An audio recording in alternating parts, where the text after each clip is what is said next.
Bharti news, सीधा, सटीक और निष्पक्ष। 2047 के विकसित भारत का जो सपना देखा गया है उसको पूरा करने के लिए भारतीय विद्यापीठ में जो कॉन्फ्रेंस चल रही है उसका आज पहला दिन है और हमारे गेस्ट हैं श्री भूपेश चौधरी जी जो IAS हैं और डायरेक्टर हैं डायरेक्टरेट ऑफ हायर एजुकेशन के।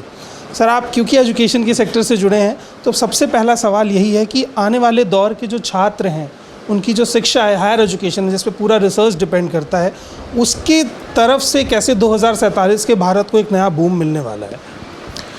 जी, जैसे आपको पता ही है कि विकसित भारत की जब हम बात करते हैं तो डेमोग्राफिक डिविडेंड की बात करते हैं। डेमोग्राफिक डिविडेंड मतलब हमारा जो यूथ है उसको वो कैसे कंट्रीब्यूट करेगा हमारे देश के उन्नति के लिए।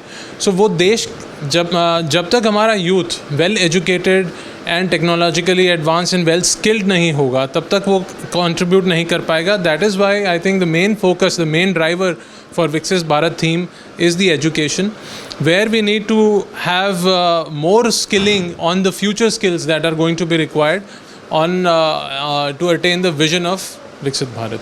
हाँ सर, जैसे आपने जिक्र भी किया, एक आखिरी सवाल यही है हमारा कि नंबर से ज़्यादा इस बात पर ध्यान दिया जा रहा है नई शिक्षा पद्धति में कि कंप्लीट पर्सनालिटी डेवलपमेंट कैसे हो, हैप्पीनेस इंडेक्स कैसे बढ़े और कैसे सोसाइटिकल डेवलपमेंट हो, एक सामाजिक प्राणी के तौर पर भी छात्र डेवलप हो। तो शिक्षा के साथ साथ ये पहलू कितना इम्पॉर्टेंट है?